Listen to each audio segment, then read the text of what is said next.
Thanks for inviting me to contribute to this edition of the Warwick Economic Summit. And what I would like to do in these few remarks is just focus your attention on what happened recently with this Paris COP 21 conference. And why do I want to do this now? I think it's because what happened deserves a bit of discussion, attention. I think overall, everybody agrees that it was a success, and that's a good news for those who are concerned about the environment of our planet, about climate change, about global warming. And I belong to that group, as I think a vast majority of you here. The reasons for this success are many.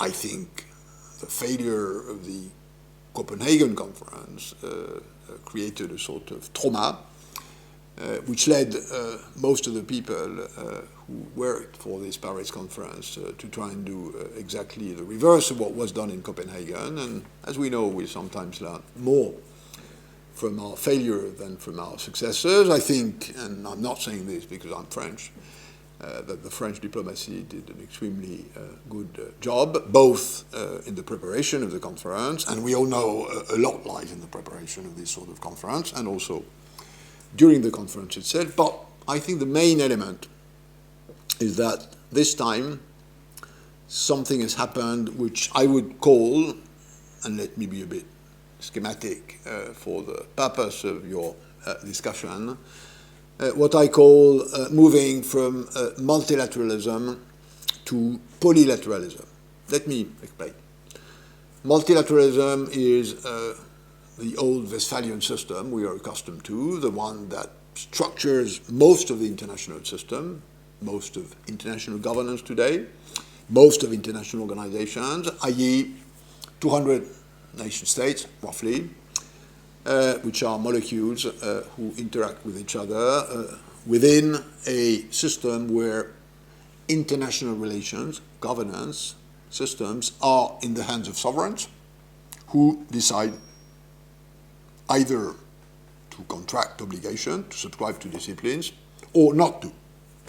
In other words, multilateralism is a system of international governance who's based on the monopoly of international governance by sovereign nation states.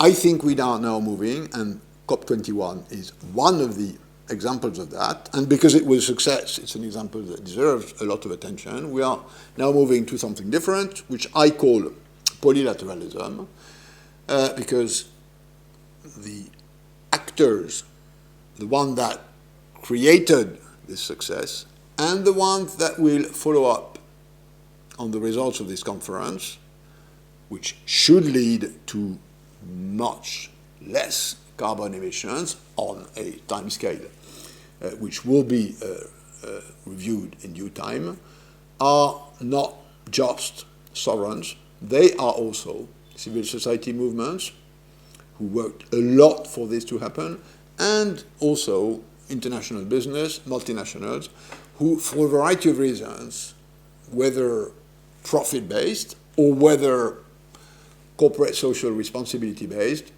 need to show that they care about environment, and for those who, let's say, only care about profit, and that may happen in a global market capitalist system, whether we like it or not, they need a carbon price, or at least an implicit carbon price to structure their investments in businesses like energy, for instance, on which you invest for the next 20, 30, 40 years to come.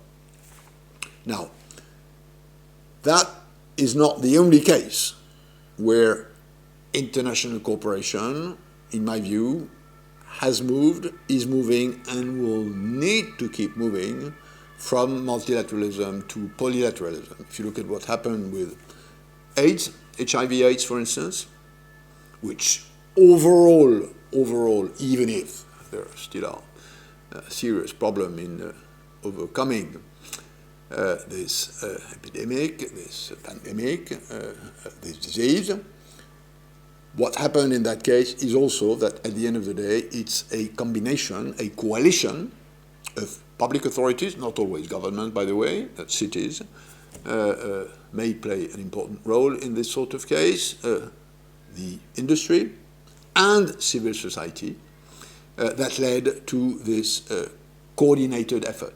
Now, COP21, although not similar, I think is moving, showing that we are moving in the same direction, and probably more to come as globalization keeps moving on, and maybe the speed of globalization we're having, let's say, during this decade may be a bit slower than the one we've had in the previous 2 decades, but as globalization goes on, governance of globalization needs to increase.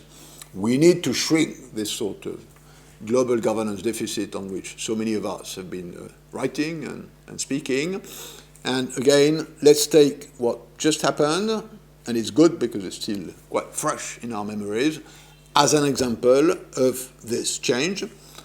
And if you can look at whether this mutation, this morphing of multilateralism into polylateralism can lead to good results in other areas, like health, which I already mentioned, like trade, like even migration issues, which, as we know, are a big international problem today. Why not? Let's look at that, discuss that as a promising opening to the future, which I think is what you and we are still looking for. Thanks for your attention.